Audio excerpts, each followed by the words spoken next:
Find a balance. If my brain, if my nervous system, if I feel like the device is causing pain, I'm not going to get any benefit from it. Now, you certainly can use the 6-inch wide ACE wraps.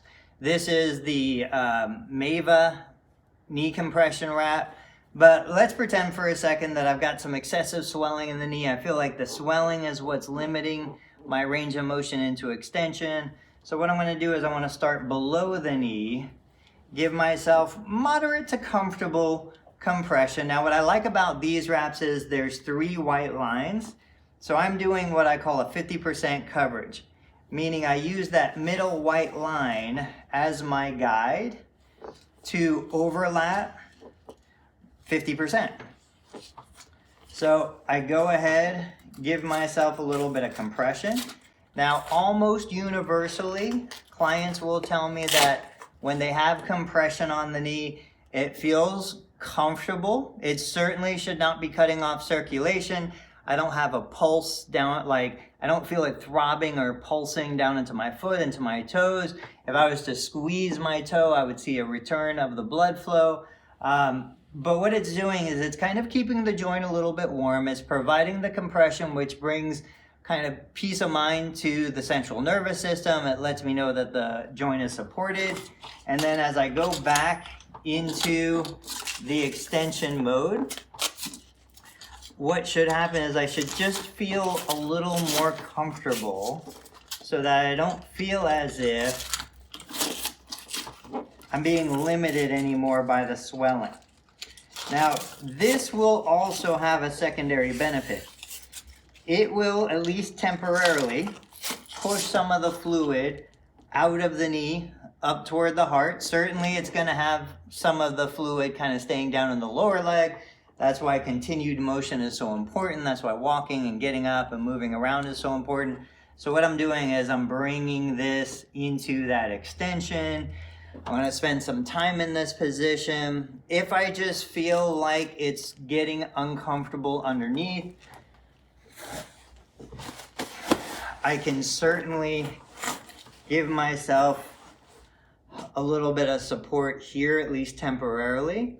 You want to find a balance. If my brain, if my nervous system, if I feel like the device is causing pain, I'm not going to get any benefit from it. Right now the device is on. I feel a little bit of the pressure of the device, but it's not painful, it's not uncomfortable, it's not threatening to the central nervous system, because when there's threat, we immediately tighten, we immediately resist. So it has to be non-painful, non-threatening, light pressure. I can have the support under the knee while I'm working on extension. Certainly it's a little better to have the support down low, away from the back of the knee. But if this is too aggressive, this is too comfortable, we want to find somewhere in between. And typically about mid-calf for some sort of cushion feels about the best. And now I'm just going to spend time in this position. Now what's interesting about these devices is this is what you're going to see for most individuals working on extension.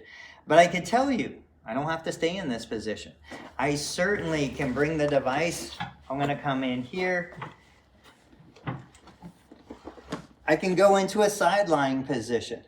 The device is still working into extension, but now I'm side lying. Maybe I have a pillow or two up at my head. I can relax in this position.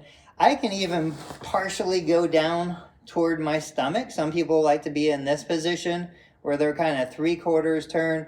Obviously, I can't go all the way to my stomach, but for those of you who do what we call prone hangs, with that, you could come into this position just for something different. You know, and literally all I'm doing is I'm letting the device rest on the top of the device. There's a little rubber stopper on there, and I'm just hanging out. I can be in this position if you respond well to lumbar extension. Some patients with spinal stenosis just can't get on their stomach, totally fine. But this is probably the most common secondary position other than just being flat on your back.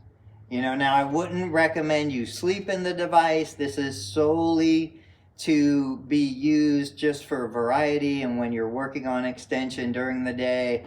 Up to a 30-minute episode is, tremendous if you can do it.